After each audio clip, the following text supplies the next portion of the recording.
नमस्कार दोस्तों। तो कल तीसरा नवरात्र आ रहा है। कल माँ चंद्रघंटा का दिवस है और माँ चंद्रघंटा के विषय में उनकी जो पूजा विधि है, उनका जो मंत्र है, उनका भोग प्रसादी क्या है, वो कौन से चक्र को नियंत्रित करती है, ये सारी जानकारी इस वीडियो के नीचे डिस्क्रिप्शन बॉक्स में एक लिंक दिया जाएगा, उसमें है। तो कृपा करके वो आप देख लीजिएगा और उस प्रकार से आप पूजा भी कीजिएगा। तो अब हम जान लेते हैं कि माँ चंद्रघंटा की उत्पत्ति कैसे हुई।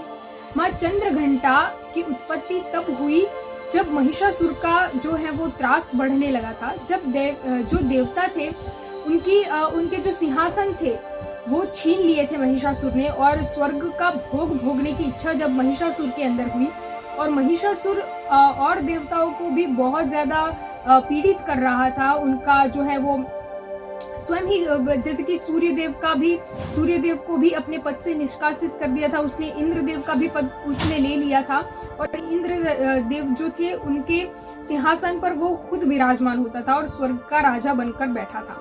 और उसी क्षण जो थे इंद्रदेव और वो सब लोग जो आदि देवतागण थे वो सभी भगवान विष्णु और भगवान शिव के पास गए और उनको यह सब कह सुनाया कि ये सब हमारे साथ हुआ है, उस महिषासुर ने ऐसा सब कुछ हमारे साथ किया है।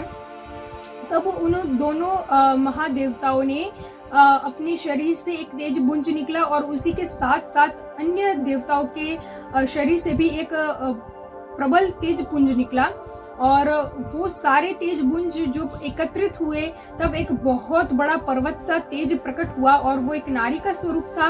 वह माँ दुर्गा थी और अन्य देवताओं से, मतलब जो सारे देवतागण थे उन सभी से उनके जो मुख है, उनके हाथ पैर वो सब बन गए और फिर वो ही दुर्गा स्वरूप थी। और सबने उन्हें अपने अनुरूप अस्त्र शस्त्र भेंट दिए, जैसे कि भगवान शिव ने अपने त्रिशूल से त्रिशूल प्रकट करके उन्हें भेंट दिया। जो भगवान विष्णु है उन्होंने अपने चक्र से एक चक्र प्रकट करके माता को समर्पित किया। उसी सभी देवताओं ने अपने अपने अनुसार अस्त्र शस्त्र भेंट किए और उसमें से उनको एक चंद्र भी भेंट दिया था और एक घंटा भी भेंट दिया था, इसलिए उनका नाम पड़ा चंद्रघंटा। ठीक है।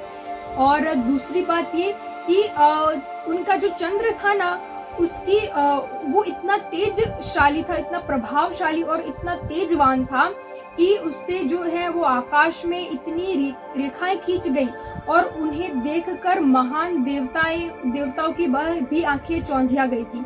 और उसके साथ साथ उनके पास जो घंटा था, वो घंटे की एक टंकार सुनने के मात्र ही उतना ही हमें देर लगती है और एक घंटे की एक टंकार सुनकर ही बहुत सारे जो दैत्य थे वो मारे गए थे, उसकी टंकार सुनकर ही। तो माँ इतनी ज्यादा शक्तिवान है।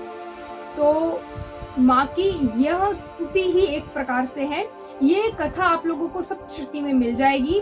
और आज के लिए बस इतना ही। नमस्कार।